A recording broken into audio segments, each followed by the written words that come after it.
I've enjoyed it enormously. I've enjoyed all the papers. I enjoyed reading all the papers at home, paying close attention to them. I think about art a lot. I don't think about history as much.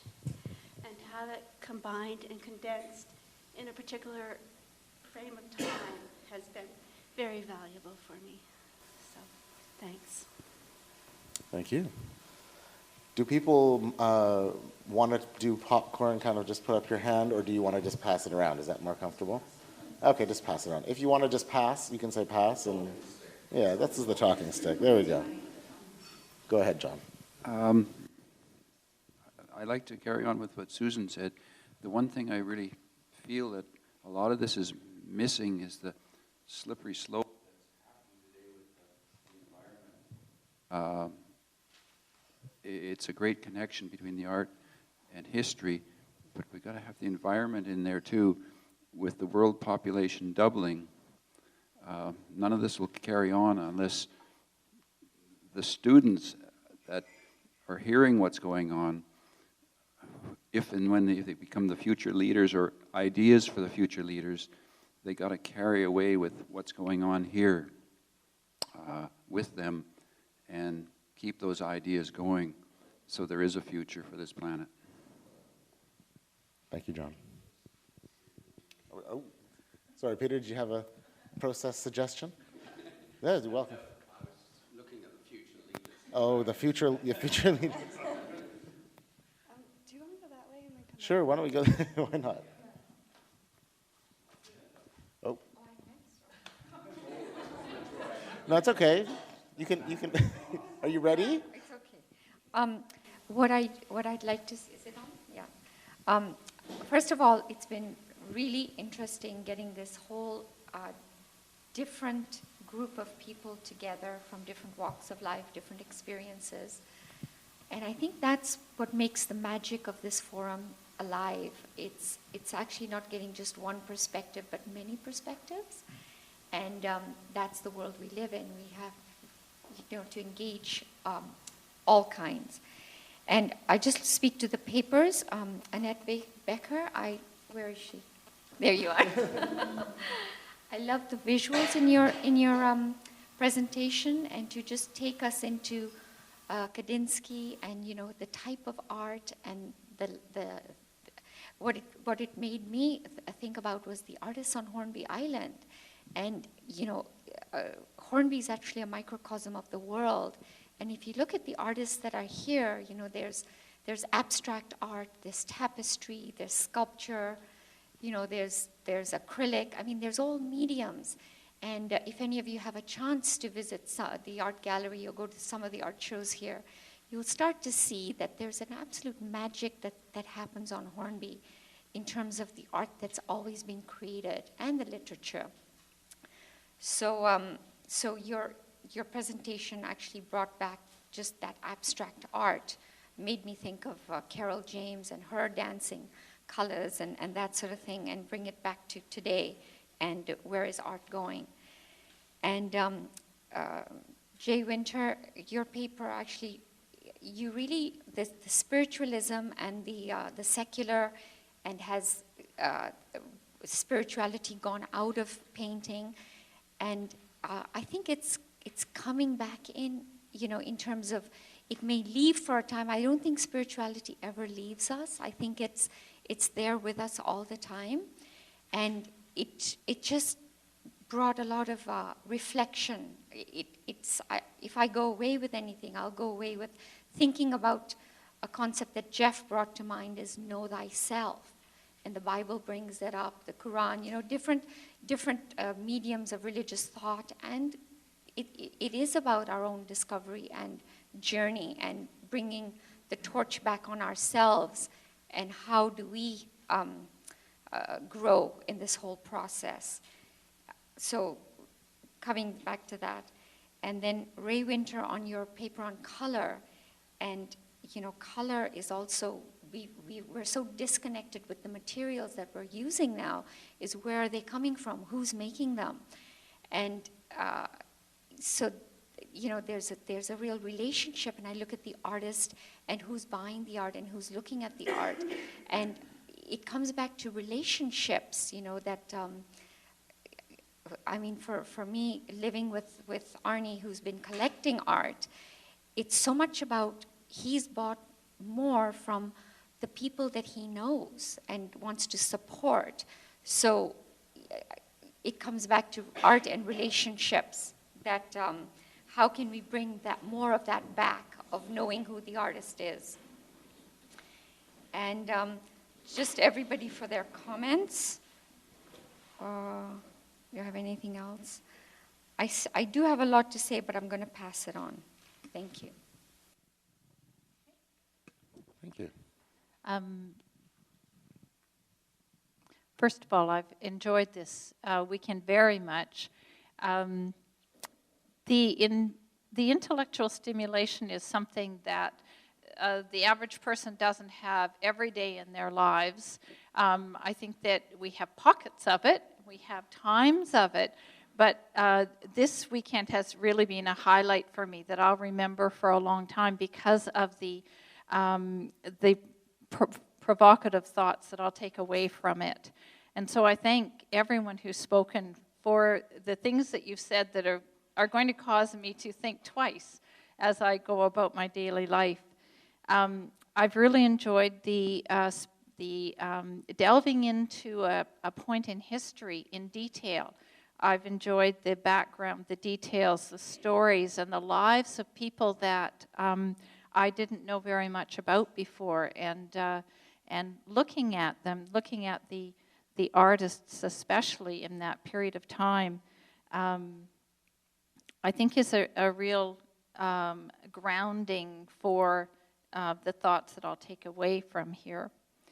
I feel as though, as far as our discussions went, there was some movement between the very specific and the general, and I guess I came to this thinking that we would be framing our discussions around the larger questions that were posed in the brochure. And I think that we did many times. I think, Jay, you referred to them, and other speakers did as well, especially to the art, war, and science, just those concepts. I think we could have done a bit more movement back and forth. And I think also that if we had, like we had the title of the symposium posted, perhaps a little bit more from the brochure, if we'd had that as maybe a mirror to reflect everything that we want to talk about against. So the reason I thought that would be good is that I'd like to see myself and especially young people going away with perhaps a slightly altered or maybe even a new frame of reference on which they base future decisions. And they might be really small decisions about what course you're going to take next, what you're going to study when you start your PhD, or whether you're going to buy the newest technological gadget. But I think that we touched on, but maybe could have touched on more, the central theme of this symposium. So we take away that background voice that helps us make future decisions. But all in all, I think that it was a very stimulating 3 days. And thank you very much, Jeffrey and Karen and Betty, for all the work that you did, because it really is generous to an extreme that you've had us all here. And I don't know how many of us would have had another experience like this in our lives. And it's really only because of your generosity that we have this one. So thank you. Thank you so much. Vaughn, just because you just came in, we are doing a closing round where you can share something, your impressions, anything you want, advice for future, if you want to respond to a specific speaker, bring up a new, perhaps not so contentious issue? Whatever you want. Whatever you want. Oh, I'd like to say thank you for having me here, and I've learned a tremendous amount. I'll be digesting it for some time to come, I'm sure.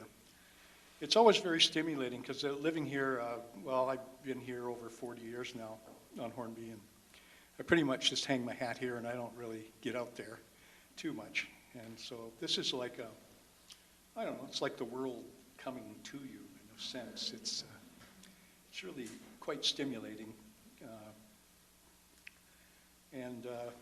Yeah, I don't know what else to say. It's just been a privilege, really. So thanks. Thank you, Vaughn. Betty. I've made no notes, as I see other people have, but I can speak from the top of my head. Thank you all for coming.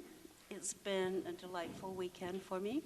It's been a lot of hard work coming to this point, and I know that a lot of it has just begun because Jeff is full of ideas and thoughts, and we're going to have to go through it for weeks to come, but we will, is what's so wonderful about him.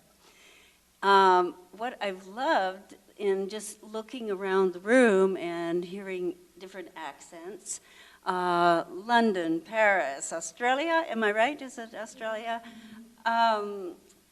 China? We're really well represented from around the world, and that's been very inspiring.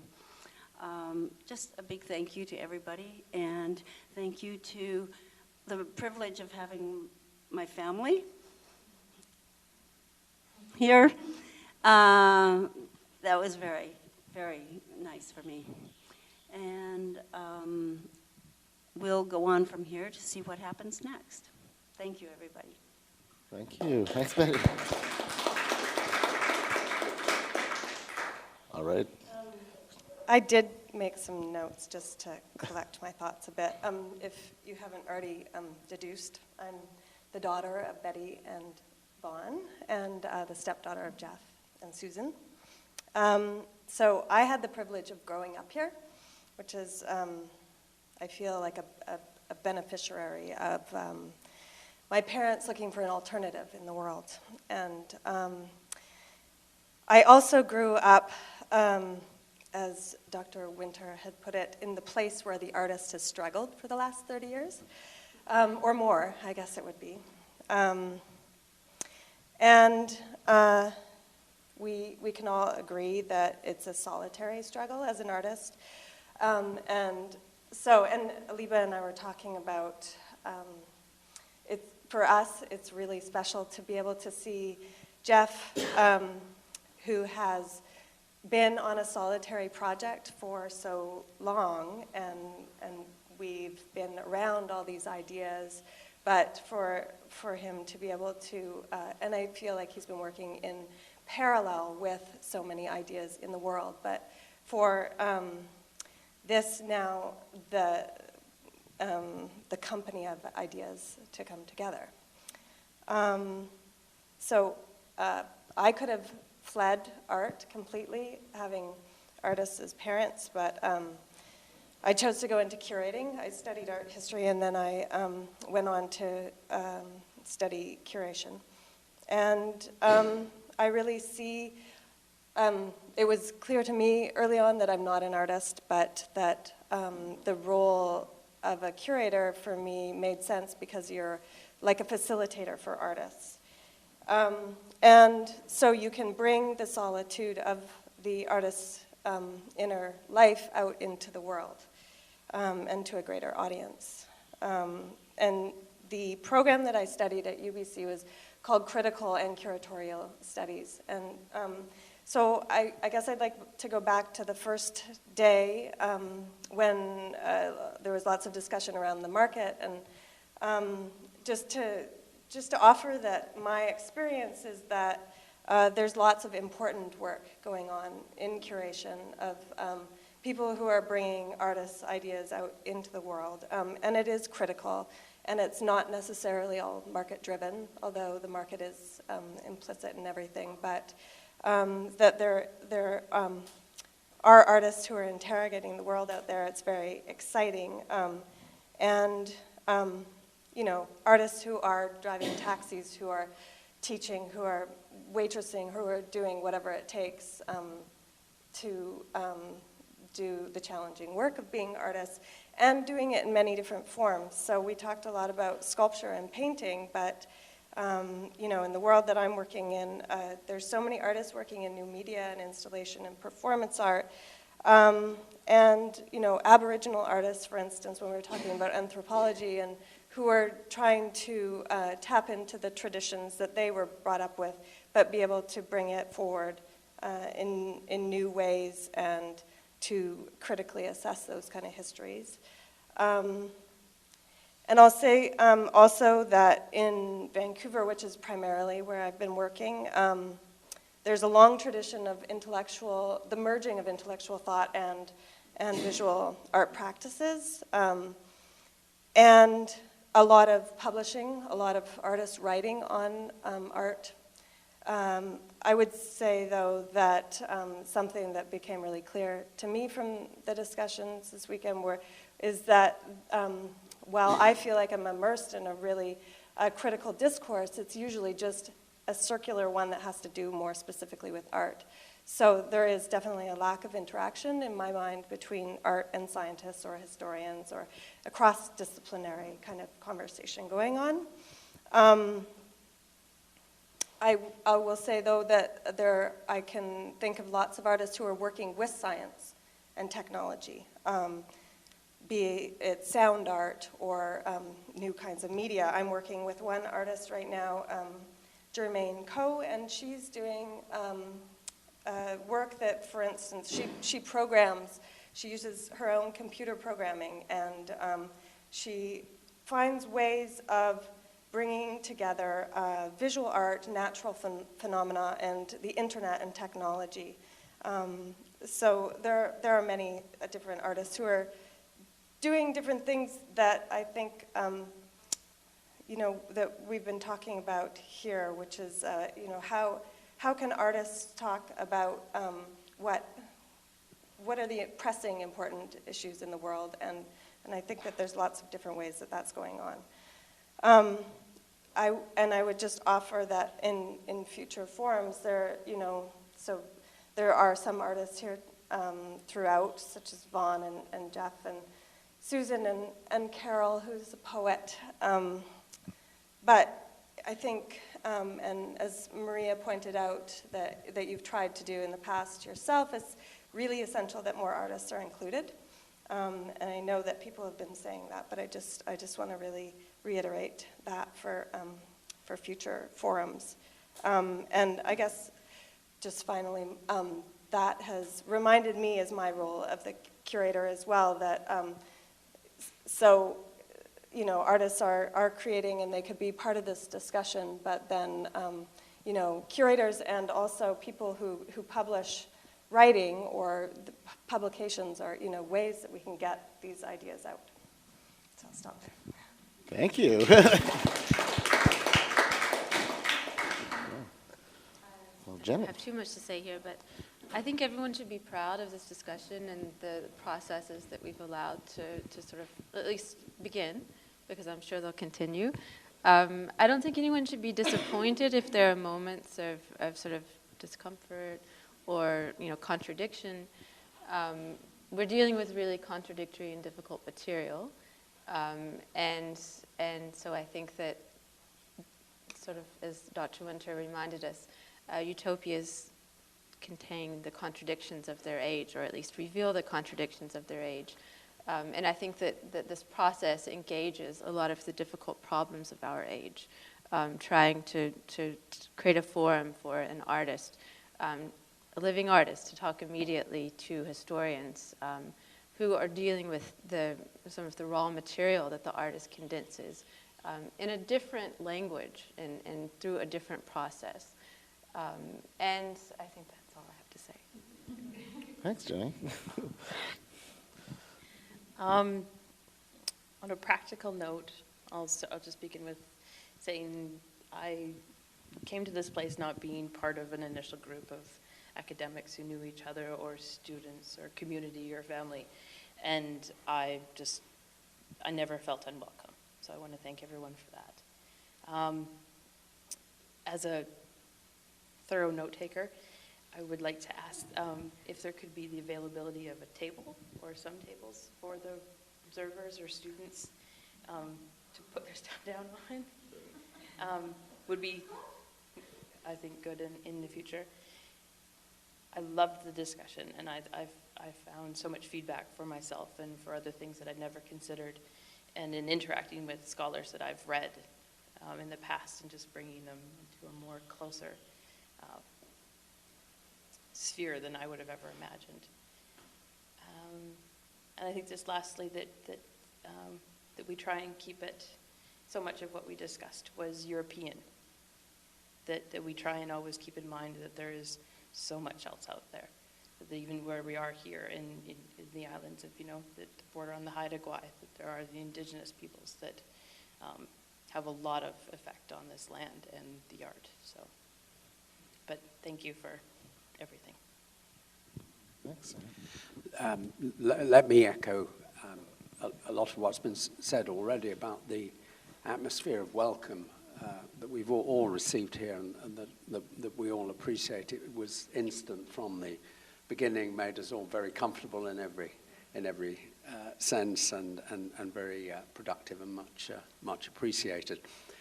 Let me also pick up what I think Jenny said explicitly, that we've had some disagreements. Thank goodness. For me, some of the most productive parts of our discussion has been when there's been a clash, not of persons, a clash of ideas.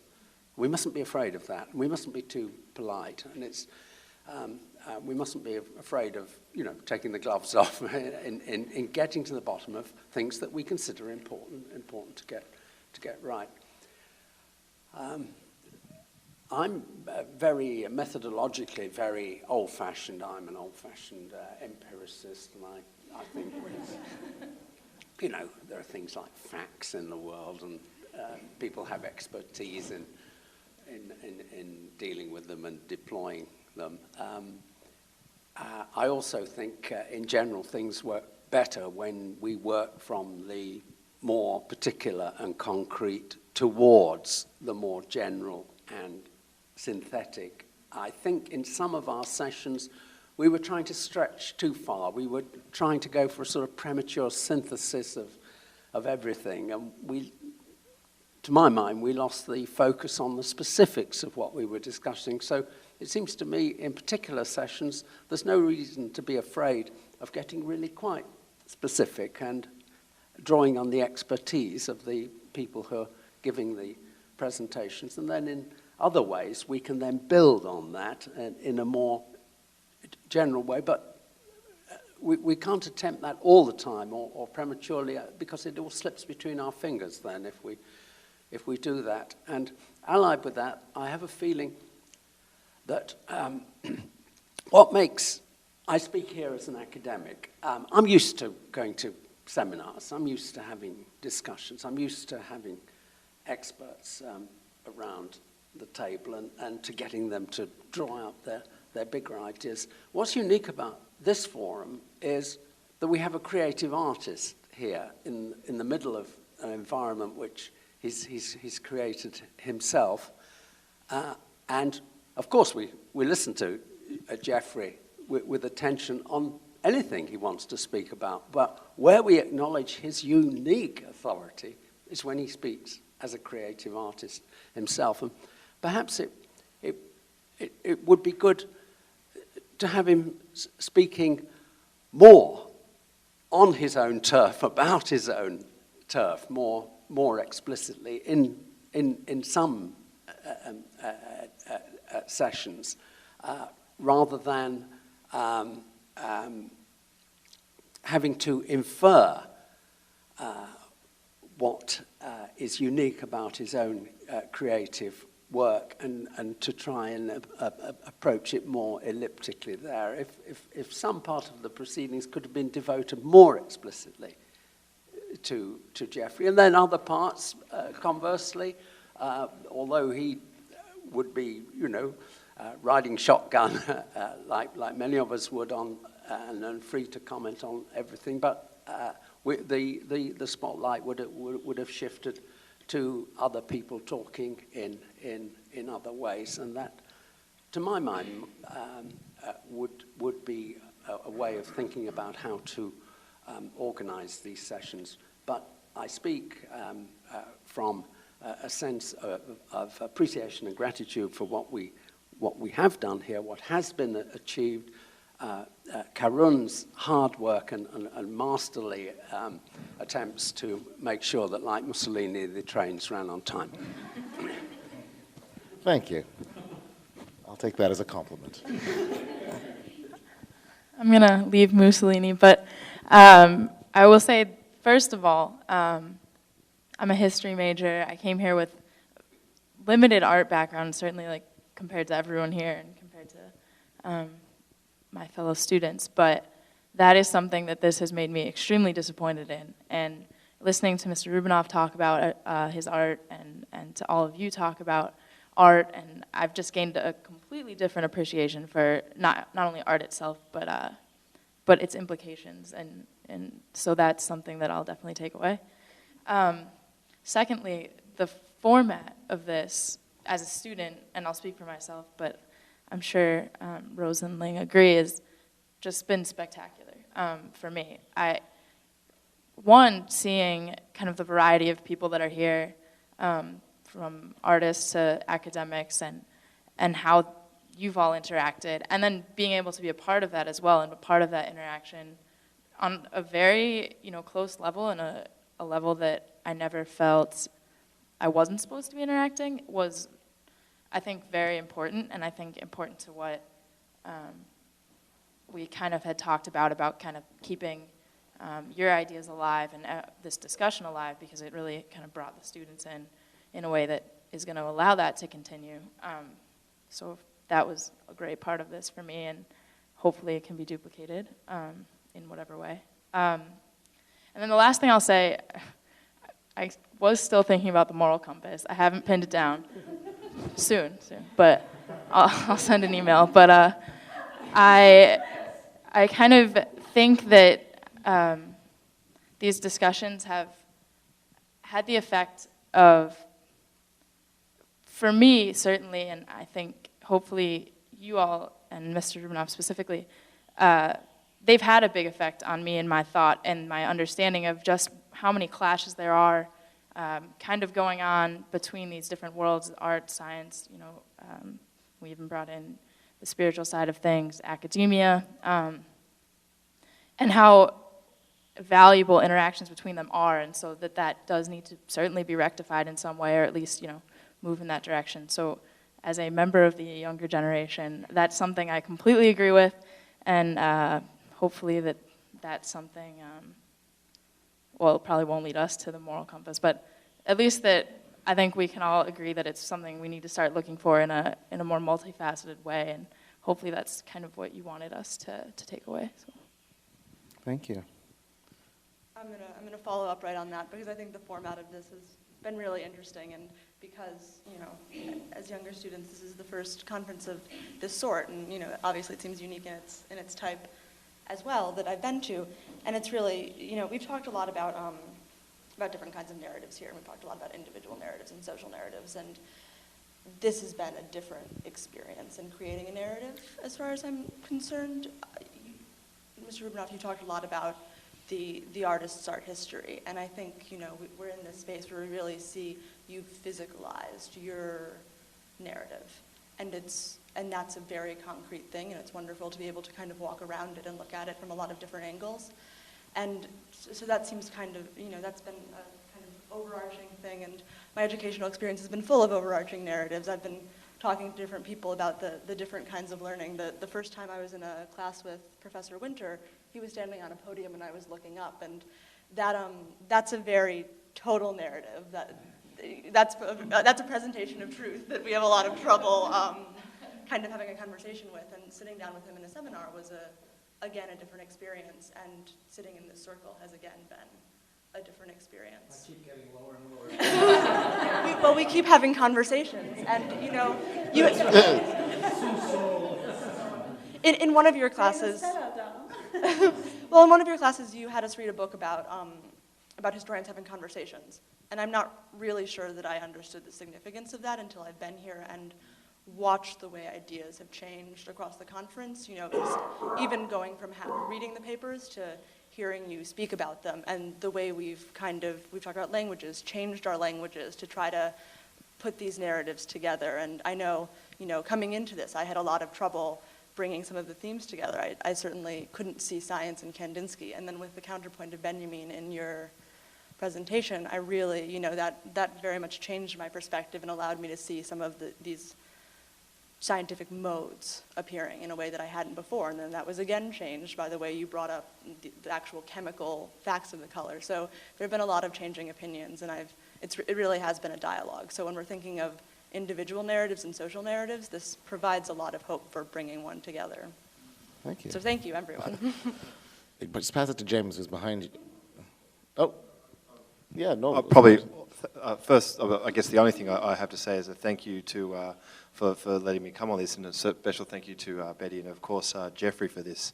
I only had a month off of pre-deployment leave before I actually have to go back to work myself.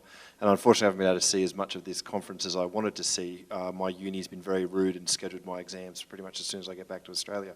But it's been amazing not only to see Hornby Island and the work itself, but also the preparation for this, to go and actually go to the Guggenheim and to read the papers and sort of look at things and think about things that I probably otherwise wouldn't have made the effort to do unless I had this opportunity. So thank you very much.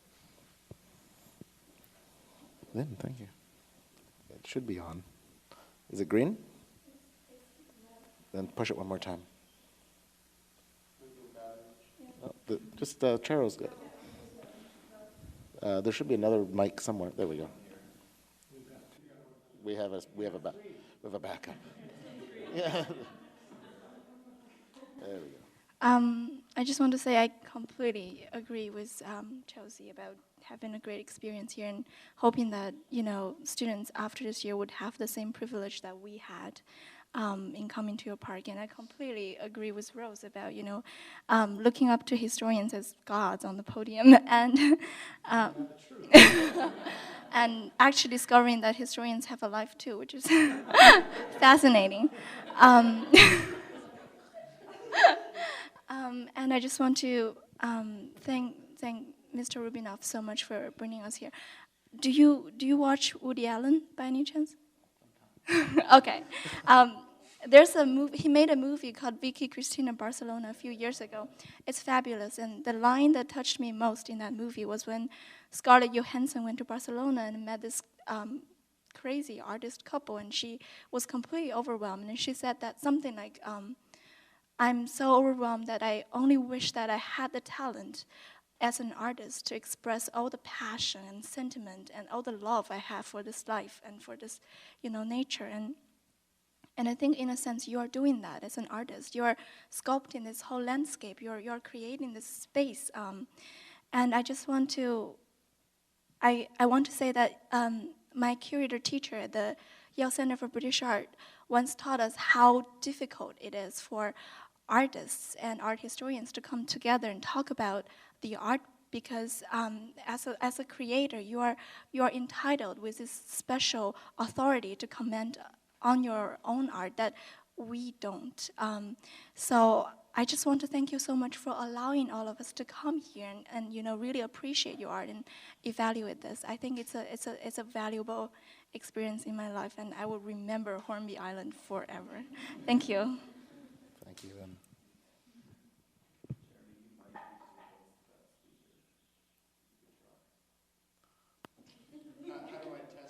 Just start talking. Hello? Hello? All right. I just want to take the opportunity to thank Jeffrey and Jay and Karun and Betty and everyone else who's worked so hard to put this together, and Jesse and Robert for picking us up from the float plane, which was a great experience in and of itself. And also to thank the fabulous presenters and respondents who came from all over the world to speak to us.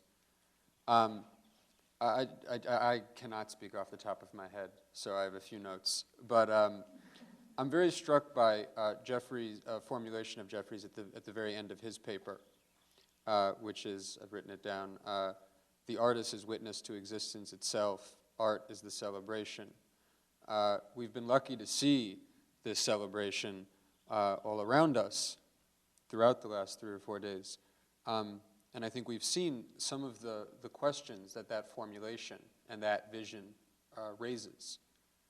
I just wanted to point to one of the questions that I find very pertinent that we've kind of been coming back to throughout the conference, I think in a variety of ways, which is how do we evaluate an activity when its goal is celebration itself? What is the measure of a successful celebration?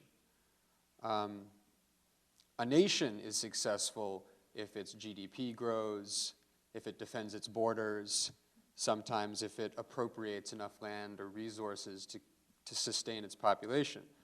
This form of success, as we all know, makes enormous demands upon others who are not in the nation and can be incredibly dangerous. The minor utopian, this figure that Jay has given us, does not measure his success in this way that nations measure their success. His or her success, the minor utopians, does not depend on defeating others or controlling capital reserves. The success of the minor utopians seems to hew, I think, to the guidelines that Jeffrey has pointed us to. The minor utopian seeks to celebrate, to sanctify some order of existence, however he or she defines that order. And Martin and Annette's papers have also, I think, shown the nuances and maybe some of the problems and the challenges of this kind of celebratory work. Very briefly, I just wanted to point to that this kind of creative success has clear resonances in the history of religion. And we've also skirted around these questions of spirituality, but I just even mean traditional religious practice in the Desert Father or the monk, where prayer, reflection was the achievement itself. Generations of Jews for whom unrolling the Torah, reading the Torah, studying Talmud was celebration itself, and that was the goal. In these examples, there was always an audience which was presumed to evaluate the quality of the celebration, the quality and the sincerity of the celebration. That audience was said to be God. Something that I really think this sculpture park has raised for me, just being here, is who is watching. For whom do we celebrate? I think our presence here, all of us here as observers, suggests that there is always a search for an audience of some kind or another.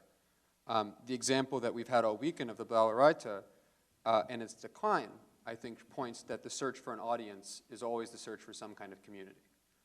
And this is just the last point that Jeffrey, I think, has articulated multiple times in the weekend a kind of premise for original art, a premise for this kind of celebration, which is that it is not done by warriors. That it is an activity that is only possible once we have gotten beyond a certain kind of warrior culture. Speaking self-consciously as an American, this is a very disturbing proposition because I, for one, do not feel emancipated from the warrior culture. You know, I think it's hard to claim that I'm emancipated from the warrior culture. So it's a really difficult proposition, this search for a kind of community of celebration that is beyond these kind of questions, the kind of the shadow of war. That's not to reject the idea at all, but just to say that I've been very kind of moved by this hope that we can form a kind of community that is emancipated in that way. And so again, just thank you so much for having us all. And I look forward to see where the work of everyone who's been here goes. Thank you. I'm not really sure what I will say that won't be repetition. So I'd just like to start by thanking you all for having us. Thank you to Jeffrey and Betty in particular for opening, I guess, with the home to us. It's been a really interesting experience to sort of see this space and almost the history within the space, like the pattern, like all the different periods of Jeffrey's work, and sort of, you know, almost watching someone's creative consciousness unfold in front of you. It was really fascinating, so thank you. And I also just wanted to say how fabulous it was to come to the island itself. It's something so different from anything I've experienced before. I mean, just this weekend, I've for the first time seen a woodpecker, a deer in the wild, and a bald eagle. So that was all by itself awesome, without, you know, this wonderful space. And the other thing I wanted to say was it's so fascinating to be in such an interesting mixed company as well.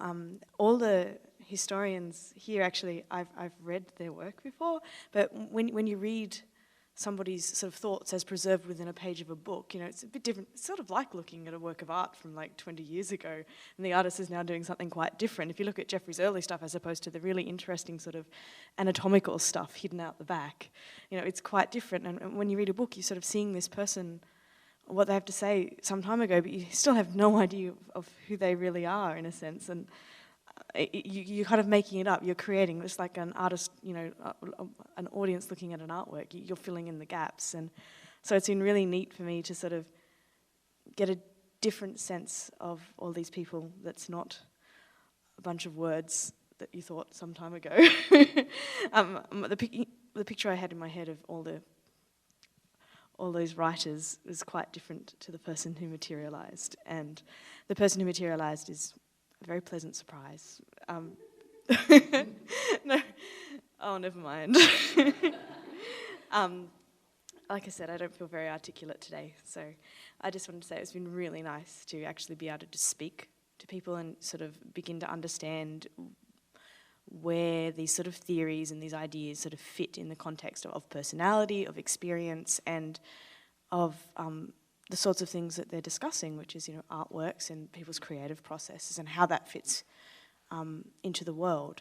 Because I thought one of the biggest things that we were discussing was almost different conceptions of what the artist is. And we have Jeffrey's idea of the artist, you know, as an artist, as someone who, you know, who almost stands apart, a quite romantic idea of the artist, which is like, you know, a bit like William Blake, you know, talking about, you know, the seer, the vision infinite sort of thing, like, and coming up with something out of himself. And then you have this historian's idea of the artist, which is somebody who's living in the world and is subject to being buffeted by historical forces and big things that are going on.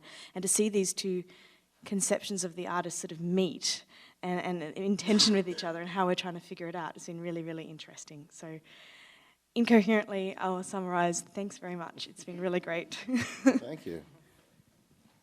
Beautifully said, and it gives me heart in hearing all the students and the observers in what they've said.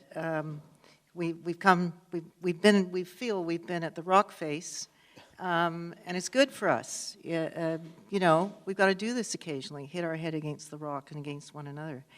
And what has made this possible is, of course, Jeffrey, Betty, Karun, and the children who've helped, who've fed us, who've moved us around.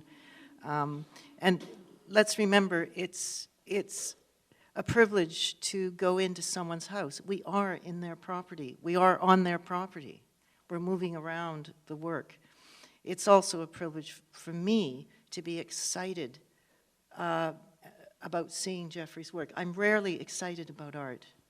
And this has been very exciting for me as a cultural historian to finally, you know, after several years, see work that excites me, see work that I'm trying to place, you know, where did it come from? And the highlight for me has really been walking around with Jeffrey and hearing him talk about the art, because it's rare that that happens for me as a cultural historian.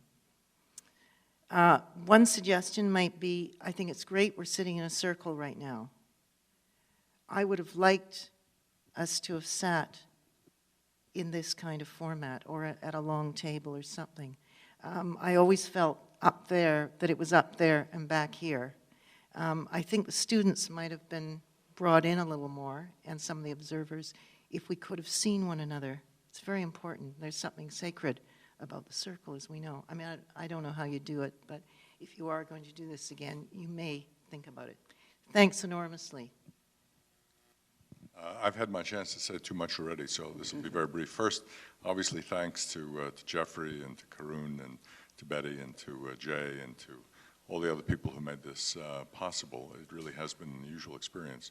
I'm reminded that I'm pretty sure it's the poem by Auden where he says, "A poem must not mean but be."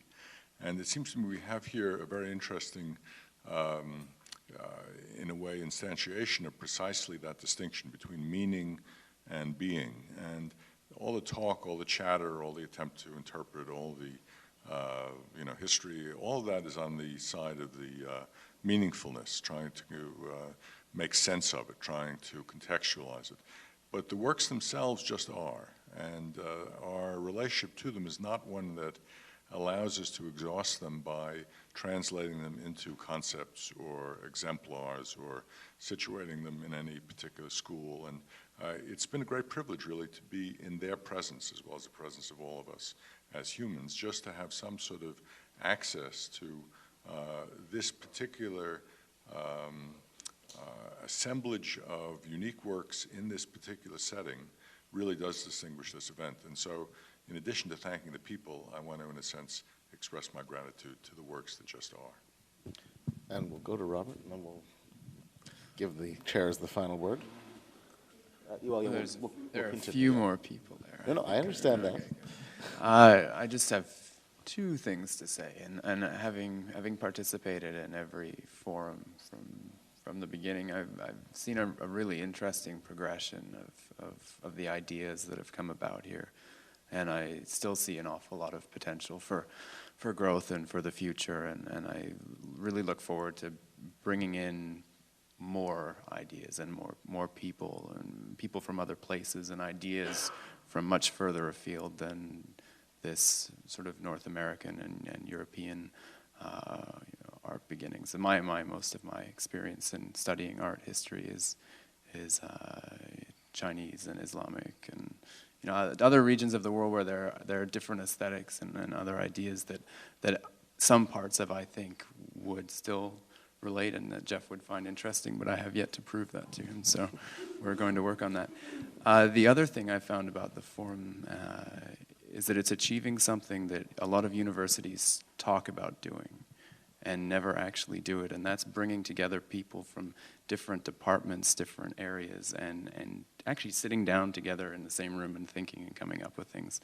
And I know my department at the University of Victoria says, oh, we should go hang out with the history professors and the sociologists and the anthropologists, and they really try to encourage students to do that, but on the other hand, they absolutely, when it comes down to it, it just becomes very difficult to put into practice. So I think we're doing something very special here, and I'm very excited to be a part of it, so thank you. Thanks. Where do we leave off, John? Stuck. I didn't prepare anything, but I do have a few things I want to say. First of all, I really want to acknowledge Jay and my father and Karun, but I also really want to talk about Betty, because I think she's the director of the park and does so much here all year round, and I think it's really important for us to recognize her role. Yeah. I also want to say, because I think many of you don't know this, for many, many years, my father was very isolated here. Cho mentioned it. But I don't know if people really realize how isolated he was. And I hope you don't mind me saying this, Dad. But for a very long time, all I remember, I mean, Cho and I were here, but Betty would go and buy groceries and do things, and my dad didn't leave the property very much. And certainly he would go to see my family and our family occasionally, but it's not just something that we say it's been a solitary act. It's been a very, very solitary 30 years. And I think that it's so significant to me, and I think to us, to have you here. And I know you all feel it, but I don't know if it's really been explicitly expressed. It's very, very powerful. But it comes from a desire from my father and a need, I think, that I also think is important to express, which is that the work sits here with or without you. And I think he made it not for a particular audience. And I think for him, it does express this moment of perfection, and it exists without your eyes.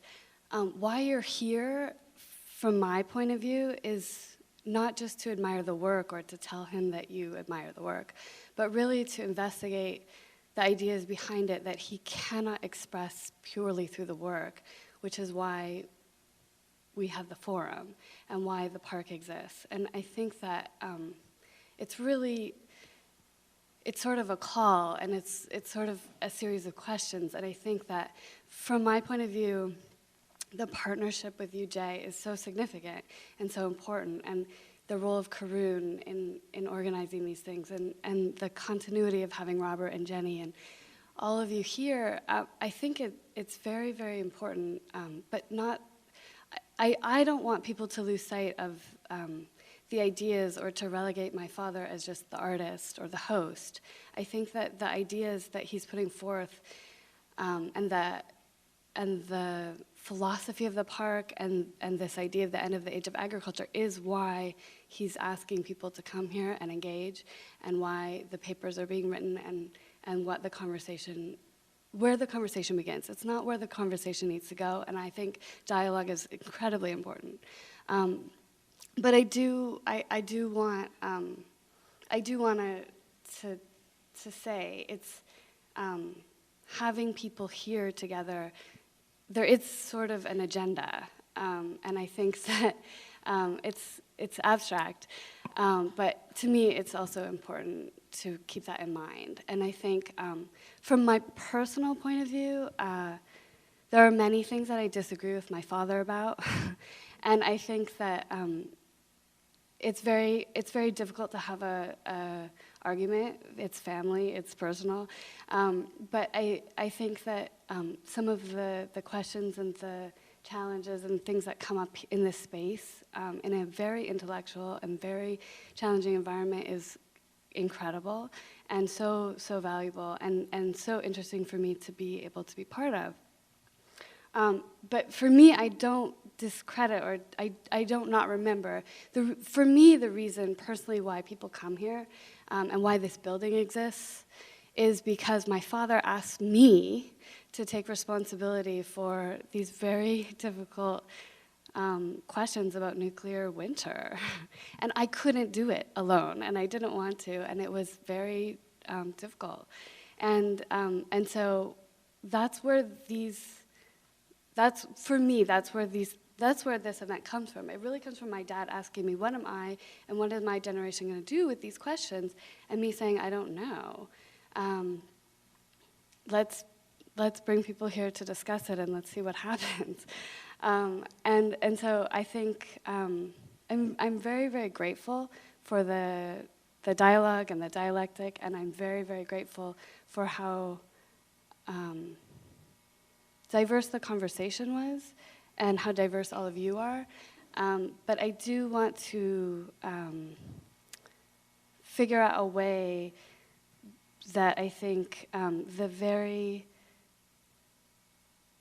the conversations can go from being very specific and in some ways miniature to very global. And I think it's useful to talk about the format and how we might be able to do that. For example, one of the things that struck me is that I talked a little bit to Heather and Dick, who are observers here, and they've spent their whole lives living in other countries and working internationally. And I think that, there's a wealth of knowledge that the observers have, and I think that I don't know. I'd like to talk to you. at some point about format and really about how to go from the very specific to the bigger questions within the conversation. Because I think, for me, as interesting as everything was and as powerful and as much as I really enjoyed having the students here and I really thought the papers were excellent and all of the ways of engaging were really powerful, I also, I felt like some of the questions that my dad had posed in starting the park, and I think that that other people mentioned it too, and some of the reasons why we have the symposium also got missed or got forsaken in a very sort of in a format way, in a way. So I think, but that's sort of my critique. But overall, I want to say it's so powerful and amazing to have everybody here. And I'm really grateful for everybody who traveled very far also.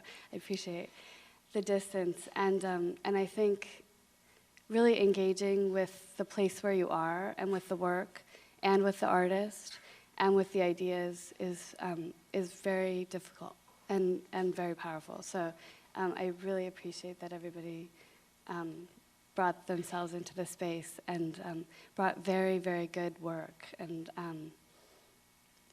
engaging questions. So thank you. Thanks, Lima. That's okay.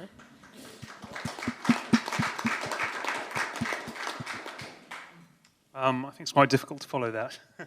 I've really enjoyed myself the last few days. Obviously, I've mentioned the float plane before, so I won't repeat that. But no, it's been obviously it's a beautiful location. It's been brilliantly organised by Karun, and I know it's been it's a tough thing to organise a sort of rabble of scholars and others. So thank you so much for that. And obviously, there's been unbelievable hospitality shown here, and that is something that I'll never forget. And I found, as someone who's really just embarking on a career, I found this whole few days incredibly humbling. Humbling to see Jeffery, who has spent the best part of a career producing this extraordinary and unique masterpiece, a work of the kind I've never seen before. And it's also been humbling to be surrounded by such great scholars who I've been citing in my academic work. I mean, I'd never thought in a million years I'd be doing a response to Martin Jay, and that is incredibly humbling for me. At the start of the forum, Jay mentioned the problems of translation, and I think there probably have been some problems of translation. I don't think Jeffrey's been overwhelmed with excitement at having to speak about the Blauer Reiter, and we certainly haven't resolved the end of agriculture concept yet. But I think that these teething problems are easily surmountable, because I think that both Jay Winter and Jeffery and all of us here believe passionately in the importance of ideas and in the importance of those ideas being passed on to a new generation. And I think that's something that we can all take, and we can move forward from that point. And I just want to say thank you to everyone, really, for this utterly memorable few days. Thank you. I would have to agree with most of what James had to say. I want to pick up on one point he mentioned that I have felt watching and being part of the discussion for the last few days. At times we've had art and history kind of almost getting it together, but clashing on different levels, and the discussion sometimes matches and sometimes doesn't, and different points of view are wonderful and great, and that's what the dialogue is all about. And so I guess at the end of the day, what I felt is that the dialogue has to continue and become richer, I hope, and I have a couple of ideas that I'll throw out for consideration. But I think on a personal level, I feel very honored to be sitting at the table. I wanted to sit down there somewhere, but I appreciate Jeffery encouraging me to do what I did, and I thank him for the opportunity to do it. And Betty, it's been wonderful getting to know you and speaking with you from time to time, and the experience as a whole has been very memorable for me, and I know for Debbie as well. I thought that I heard mention that there was a need to bring the discussion back to the sculpture park, and I wondered what that meant. and I decided in my mind what it means is coming to the point of perfection, and that's, I believe, when the artwork is finished, and that's when the artist experiences that moment of perfection, and that's pure art, I think. And Jeffrey might correct me on that, but the other thing I felt is the other thing that makes the sculpture park unique is that there's nothing that's for sale here. This is art for the enjoyment of art, and it's beautiful in its setting, and what's been created here is just an amazing masterpiece. And I think it's transformational in the society that we live in, which is, I believe, a consumptive society.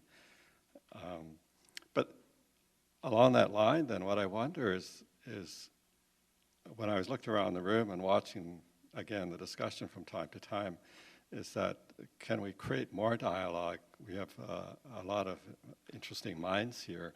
And could we break the group up a bit, and could we get people having read the papers in advance and contributing to some discussion that could then be brought back to a full plenary session in some way? And I agree with Maria said about sitting in this kind of setting around and not separated is a much better way to create that dialogue. But the group size, I wondered about that a little bit. I also wondered if we needed to have a philosopher of some kind here to look at the bigger questions and help guide us in that sense. Because as Jay, you mentioned, I think on the first day that we're so compartmentalized now, and we all have our little areas of expertise. Would somebody be able to draw us more together? And I think that's what we're trying to do is come together in some direction for the future. So that's another thing I would throw out there. And the last point I'd like to make is that I also wonder about whether we need to have an economist here, and an economist to look at alternate economies, because I don't think that the consumptive model of society can continue to work. John pointed out our population is doubling has been doubling quite frequently. Theoretically, it's supposed to level off at about 9 or 10 billion. Big question in my mind is, can the Earth support that? And for how long can it support it if we continue in the consumptive way that we all see that society has developed? So that's why I'm suggesting that perhaps we need to have an addition of a philosopher, and perhaps an addition of an economist with some different views of how the economy can move forward to some kind of livable society in the future, because I think that's really what we want, the young people, for sure. Thank you. Thank you, Frank. Annette? Since I've been Mrs. Visual, I prepared a last sculpture.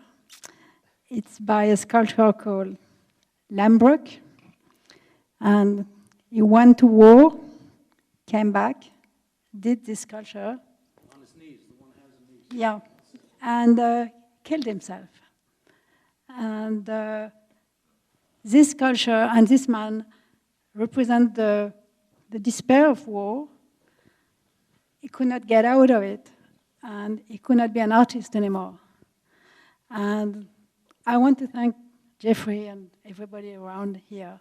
That has been, I think, very important for me, and I think from what I've heard now, for everybody to try to understand what it is to be an artist, what it is to go on, even if you despair, and go on with your work, and be able to discuss it, to have arguments about it, and to go on with creation. And for all that, I want to thank everybody here. Thank you, Annette. And I just wanted to pass this over to Jesse, if we could just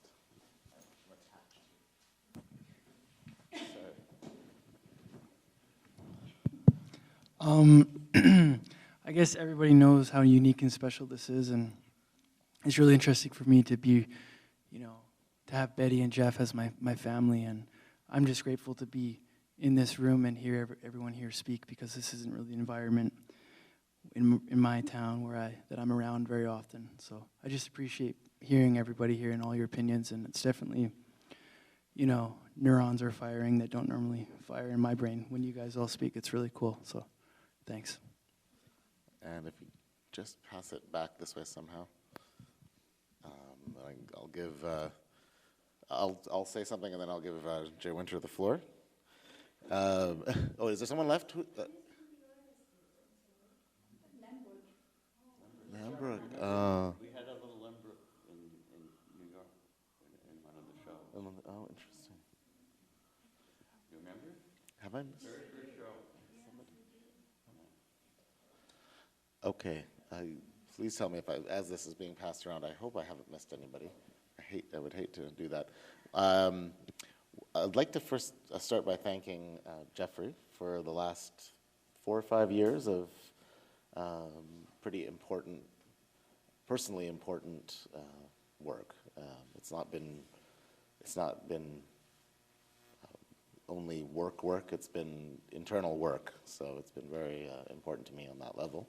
I want to thank Betty for participating as a co-conspirator with Jeff in the work, which has been a lot of that, a lot of consideration, and to some of the people that we didn't see in this round, Ivy and Shuma, who've been feeding us, as well as Seabreeze, who've been taking care of us, and Michelle, who's been taking care of the students at the bed and breakfast.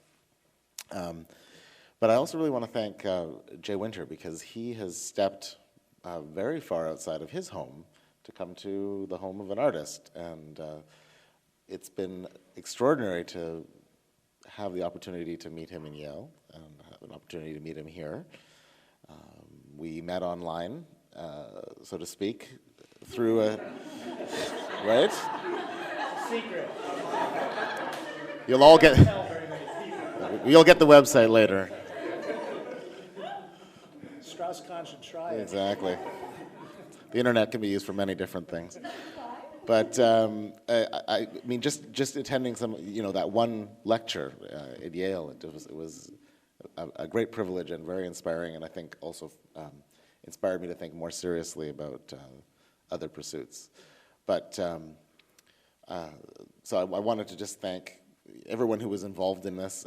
My crew, Robert, who's been here every single forum and who is the only person who knows how to deal with that. And Jesse, who's actually has just decided to become a cameraman, a DP, director of photography. I don't know if you knew that was your career move when you came here last year, but this is the second year. You look very professional. I saw the tapes, I listened to them, they were great. So yeah, just a general thank you. And also, I didn't talk a lot. I did add some things, and in previous forums I presented papers. But I really enjoyed the role of listening. It's been extremely interesting to have the students here. I'm someone of your age. Some of you got to know me in a different context, on the beach. And I think that it's clear that we're of the same generation, or more or less the same generation. Perhaps not the same academic generation, but it's been a rare privilege to converse with young people that I actually can converse with. I mean, I usually can only converse with people that are quite a lot older than me, and so it's a rare privilege. So thank you so much for those. I don't think I've ever had a beach party where we talked about God and Westphalia and Treaty of Westphalia. It was very, very new. He was at the Treaty of Westphalia. All right. That's what it was. Yeah. Well, I don't know. I think he was getting kicked out. But anyway, different discussion for dinner, perhaps. But it's been an interesting journey this year. It's been very different. But I come to this forum, perhaps some people don't know what I do otherwise. For a number of years, have worked with UN Habitat with trying to help young people in urban slums in East Africa basically become part of the cash economy of their countries. And so these moral issues, issues of personal conscience. Before that, I worked in the field of environment. Before that, I worked in the field of business and graphic arts. And so these issues are very important to my personal practice. They aren't abstract issues. The ideas actually make a difference in what I'm going to do. And I think for people who are going to Yale, that it strikes me as being very clear that they should be important to, or will be important to the issues of your personal practice or professional practice. And so I just feel very privileged to have had the opportunity over the last 2 years to really engage with the ideas and artwork of Jeffery Rubinoff, and recently the scholars. It's just been incredible. The papers, the dialogue that the readers have brought to it, and some of the returning guests, the ongoing folks who have stuck with it, Vaughn and Susan, Dick and Heather Goldman, Carol, John, and Liz, as Mina, and Arnie when he can make it, and Jenny, who's been here since the second one. And I hope I haven't missed anyone, but I thank you all for coming. So with that, I'll pass it over to Jay to conclude, and then to Jeff. Well, the first thing, I want to congratulate you, Jeffrey, in working out how to construct Pacific tribalism. It's a very interesting family group that you have here, who represent the best kind of tribe I could imagine. Warm-hearted, filled with elegant cuisine, and the tolerance for those who come from afar, culturally, intellectually, and personally. It really is remarkable to come to a very long story that we sort of hear the way some of those people heard the Sermon on the Mount and the life of Brian, and just beginning to hear a little bit of the story of how this tribe actually came together. But I can tell you, it works, and it's a Pacific tribalism, too. There we are. The second thing that I'd like to say is that I've been teaching for 40 years, and I'm a teacher, first and foremost. I've taught every book I've written. None of my writing has ever been separate from teaching, and this, to me, has been an exercise in expanding the framework of the classroom and to make teaching happen outside of the conventional classroom. And as all teachers around here know, teaching is learning from your students whether or not they're aware of it. It happens all the time. So the first thing is, I see this as an exercise in an experimentation about how to teach subjects that are very complex and involve expertise of very different kinds in a site that is extremely unusual, very far removed from the, I think, myopia of most universities, which is that you bring people into them in order to learn what's going on elsewhere instead of going out. It took Yale 300 years to work out that going somewhere else might actually be a good thing for undergraduates. Harvard was the same, I think, the same kind of thing, that all good things have to come there, so why should anyone get off his seat, shall we say, and go somewhere else? I've never believed in that. So the first thing is, I would hope, and I put this to you, Jeffrey, that this is an experiment in teaching. And it's something that you and I and our generation, which I'll call the generation of 1945, that's who we are. Anselm Kiefer is in that generation, Simon Schama is too. I think you're a little older. Yeah, it's not part of it, that's it. There we are. Okay, well, there are a few forerunners, John the Baptist or whatever, we can talk about pointing to something or other. But our generation, we have a limited shelf life. We do. That's just the way it is. And teaching is, part of the fun of teaching is to realize what's out there after we leave the stage. There's going to be something interesting. I'm sure from the 5 people whom I know and brought from, 6 people I know, 5 I brought from Yale, 1 fellow traveler from Australia, that these are independent-minded, extremely creative people right at the beginning of God knows what. But I want to stick around to find out. I really do. That's what gives me a kick in teaching, is to find out what happens to my students later on. Look around the corner and see what they're going to be doing then. And we have a chance to do this in unusual ways here, in the presence of art, in the presence of an artist. So I hope that the concept of what I would call a movable classroom is one that we can take from this and develop. And the final point I wanted to say is that my mother was an artist. She's a pianist. She believed that only Bach had perfection, nobody else. But I think the concept of perfection is one that most of us in teaching the humanities are disabused of every time we try to teach. It simply is impossible. I've looked to try to write, get a beautiful phrase or something. Again, perfection is not something that happens to me. It's not something that I think happens to most of our colleagues, and if they think so, I begin to wonder about their writing. All I can say is that there is a benefit, a real benefit, of linking teaching to writing. There is a benefit to it for, after an event like this, for people to rethink what they have contributed and maybe redo the kinds of interventions that we have in such a way that 2-3 years down the line we might have a publication. We might have something that could reflect reasoned and reflective considerations of a whole range of predicaments that artists and philosophers and historians and others have faced over the last century.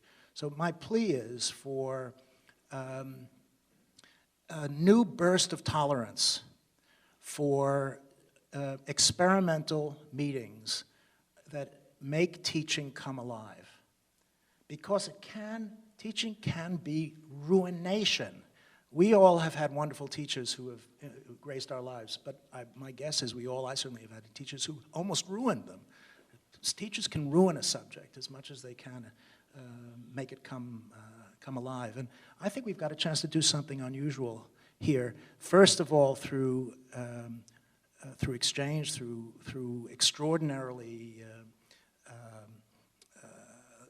difficult forms of expression, which never quite reach, I think, a level place. There's an oscillation of meaning that's going on here, and I'm not even sure philosophers would help us. They oscillate in their own ways. But we've got a chance to do something which, after the meeting, could be converted to writing. And I've always felt that teaching is the beginning of writing, not the end. And what we put on the table for something like this shouldn't be the last word, but the first draft. Or maybe not even the first draft, the first sketch of the first draft.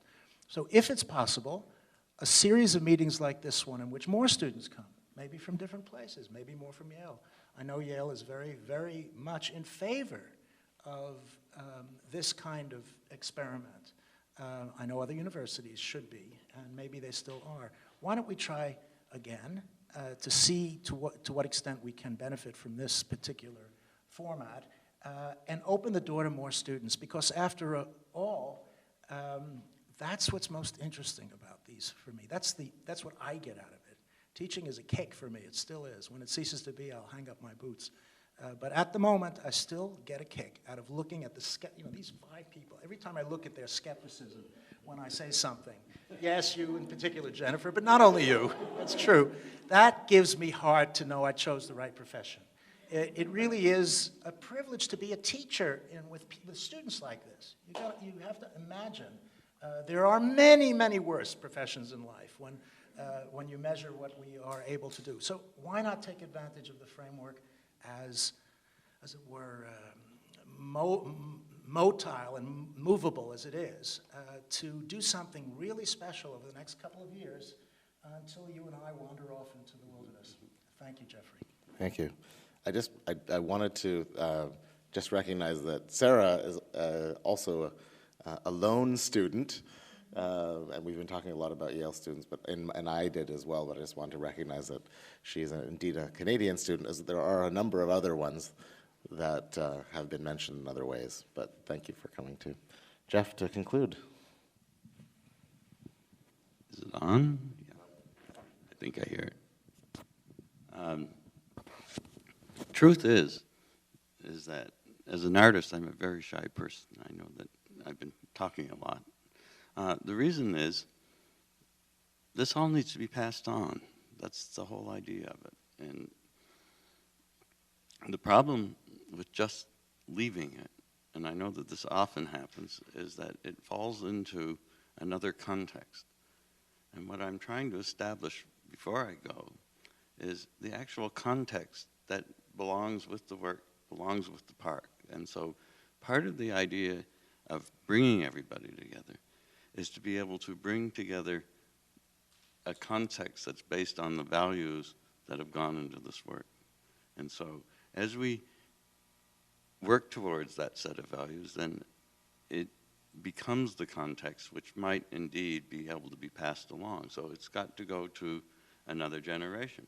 It's not, and what I'm hoping, if we do this successfully, if it can be done successfully, is that you will carry away some of that context and will want to recognize it sometime in the future. That's all that I can expect from this. So I'm hoping that we're getting there. This is the struggle from my point of view, and I hope that we're in the right direction. So, but the context really, though, is a set of values, and that set of values is what needs to be communicated, I think, both in the way that I might have arrived at it and the way that you're going to arrive at it. And so the more that that happens and the more that that feeds back, then the more the values of the park become its context. So that's what I'm attempting to do. I also need to say a lot more about Betty, who's been said a lot about, who's embarrassed already. She's put up with a lot of struggle. My struggle's been hers, and without her, I just can't imagine this actually of occurring. So not only has she been a great hostess and worked very hard for each one of these, but she does it on a day-to-day basis on 365 days a year. So there you go. So that's all I have to say. I'm going back to being shy again. All right. Just wait. Okay, no problem. So thank you. Let's give ourselves all a round of applause.